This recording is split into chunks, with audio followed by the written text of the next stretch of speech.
Feel the waves cut through me, hypnotized by the sounds I'm breathing in. Hold tight, chemicals collide. Hold tight, hold tight, hold tight.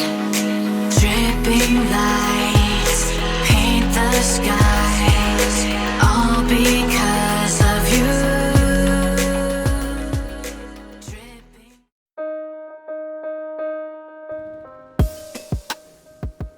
Will the mod support and custom game browser increase the player population for MCC? The topic of MCC's player population has always been a thing that people often bring up on Steam forums or Reddit, claiming that MCC is dead or MCC is dying, all because MCC is hardly visible on the top Steam charts. Or what about the time when 343 was porting the games to PC last year? People were saying that when Halo 3 drops on PC, it would greatly increase the population. Where are we now? How is the current state of MCC on PC? Stay tuned. On average, the player population tends to hover between 10,000 to 16,000 players during peak hours. This number drops to 4,000 to 5,000 on off-peak hours. Keep in mind that this is only for Steam and not counting players on Xbox.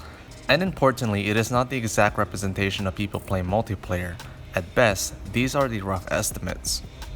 Last year, whenever a new Halo game is coming to PC, there would be a surge in player population. Then after a couple of weeks, that number would start dropping off. That begs the question then, what seems to be the issue here? Why does MCC struggle to get new players, or at the very least, why isn't MCC enticing people to stay? Number 1, I believe that most people are buying MCC because of the nostalgia they have. People grew up with these games, and I'm sure many of you that are watching this video may remember all the good memories you had with friends, family, or even strangers who played Halo with you. And with nostalgia being a factor, most people are likely to replay the campaign and maybe play some multiplayer to relive what it was like to play Halo back in the day. And once they are finished with MCC, they will go back to the game they were playing, which is getting into my next point. Number 2, these games are simply old. If you think about it, the oldest game in the collection is Halo CE, which came out 20 years ago as of 2021. Then the other games minus Halo 4 are only 10 plus years old. Kids that are playing Fortnite today were probably born after these games originally came out. Not to mention that there are many new FPS games in the market today, and people want new experiences rather than sticking with old games forever. Now you can argue that games like Rainbow Six Siege, CSGO, Fortnite, Apex Legends have been around for a while. But the biggest difference here is that those games often get new content. MCC, on the other hand, it is hard for 343 to make such changes because the whole point of MCC is to bring forward these games to modern hardware while keeping the original gameplay and at the same time enhancing them with some new content or increased graphical fidelity. You can't expect MCC to be like many of these live service games that you see today. Sure, you can say that Halo 3 is getting new maps from Halo Online, but that's because those maps were already made for the modified Halo 3 engine. So it isn't trivial for 343 to bring them forward to MCC, and a lot of the content that are going to MCC are simply cut content from the original games. Number 3, technical issues with MCC. When the games were being ported to PC, each game seems to have technical issues on release. Starting with Halo Reach, there were issues with higher frame rate above 60 FPS. While I understood the reason behind this, there are people that were not happy about it. Remember, first impression is always everything. PC games are expected to have the capability to play at higher frame rates. MCC did not have this at the time of launch. Halo 1 launched with the bug where the bullet spread for the pistol is bugged when playing above 60 FPS. Halo 2 launched with the famous projectile bug where you can just kill someone just by shooting the floor. Suicide. The video you're seeing right now, you can do this in matchmaking, and this is very, very common. You can basically shoot the floor with a shotgun and get a lot of kills. This isn't even hacks, this is literally in the game. Everybody's doing this. What?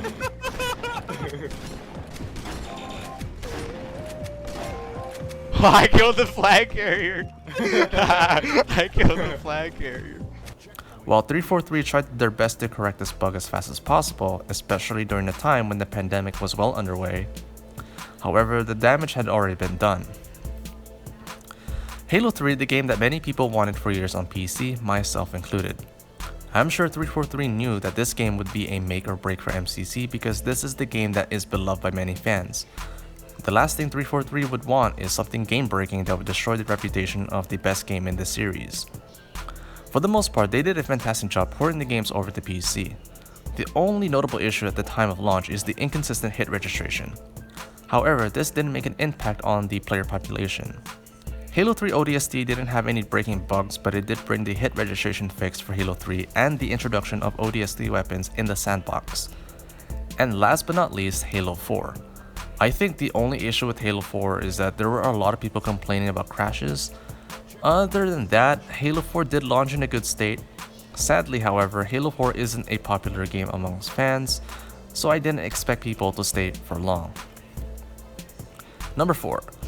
Now this one might be a controversial answer, but it has to be aim assist. Now hear me out before you spam in the comments. I am primarily a mouse and keyboard player for Halo. Most of the gameplay that you see are mouse and keyboard. For me, I have no issues in PvP against controller players. I will have a separate video dedicated to this topic, so I won't get into a huge debate here. The reason why I bring this up is because of how often this is debated in social media, Steam forums, Reddit, and so on. Even to this day, people are still debating about it. Imagine this, you are a PC gamer who played many FPS games and you want to play Halo MCC for the first time. Then you read up reviews, checking forums, and then you see people posting about aim assist this, aim assist that. Wouldn't that turn you away from buying the game knowing that your preferred input is at a disadvantage? So basically, MCC loses a potential customer because of it, which is part of the reason why MCC struggles to gain or keep new players.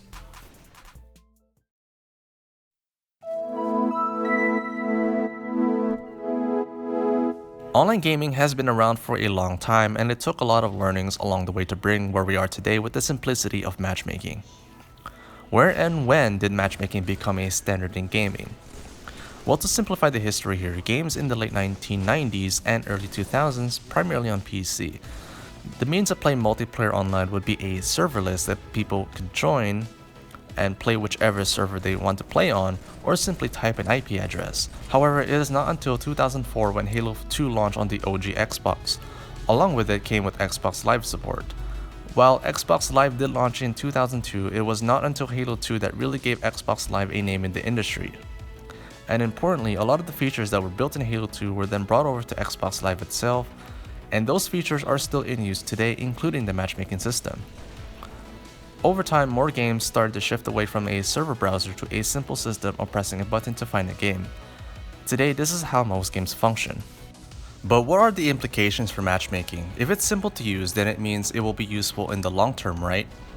Not quite. You see, for matchmaking services to work efficiently, there has to be an active player base. If there aren't enough people playing, what will end up happening is that you will wait for a very long time searching for a game.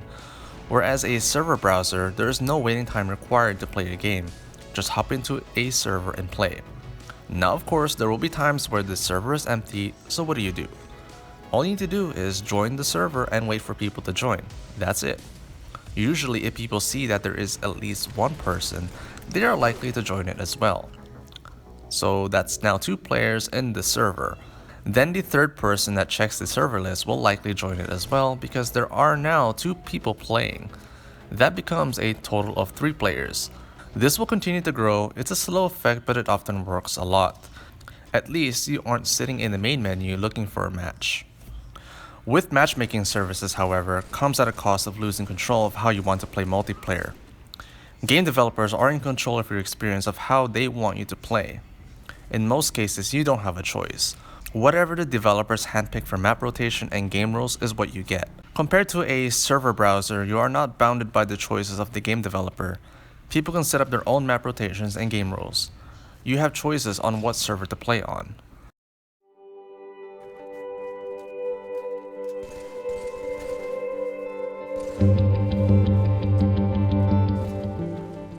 How does this matter to MCC then?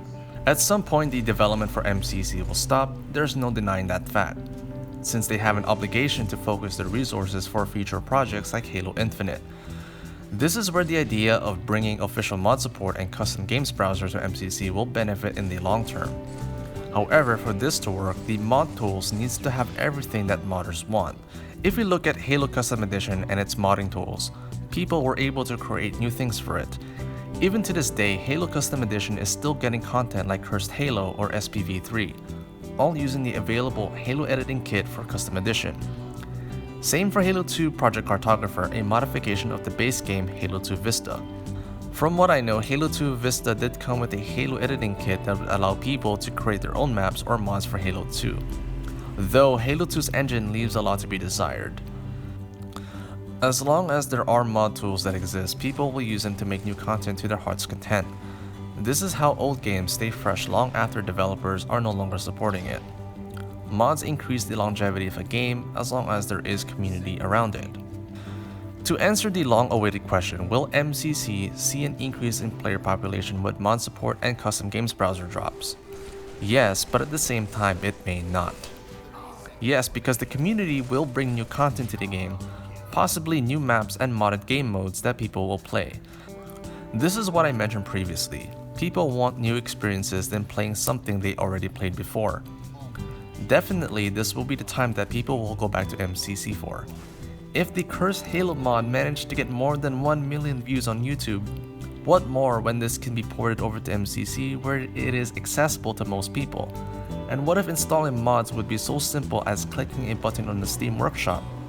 That is, of course, 343 will opt to use the Steam Workshop for installing mods. Then of course, we can't forget the many minigames like Fat Kid, Jenga Tower, Duck Hunt, Speed Halo, and many more. With the custom games browser being officially in the game itself, I can definitely see people using this to host custom games. Currently, the only way to look for custom games is to look for a server on Discord dedicated for custom games or halobase.net. But at the same time, this may not. You see, the problem is that custom games do not earn any XP, neither does it increase your rank. However, what I fear may happen is that people will check out the custom games browser, but go back to regular social or ranked matchmaking, though this may change as time goes on. In conclusion, if 343 will go all out with mod support, definitely MCC will continue to live on for many years, just like how Halo Custom Edition still has an active player base today. From what modders are speculating, they are saying that the tools that 343 is developing could be on the same scope or even better than the original mod tools, which is very exciting, and there are even some modders saying that importing models is now possible on MCC. Things are very exciting for this year, and I'm really looking forward to seeing what the community will create. All I can hope is that this will at least bring more people back into MCC. What do you guys think? Let me know in the comments down below. I know this is the longest video I've ever made, but if you made it this far, thank you for watching, and I'll see you in the next one. Bye for now.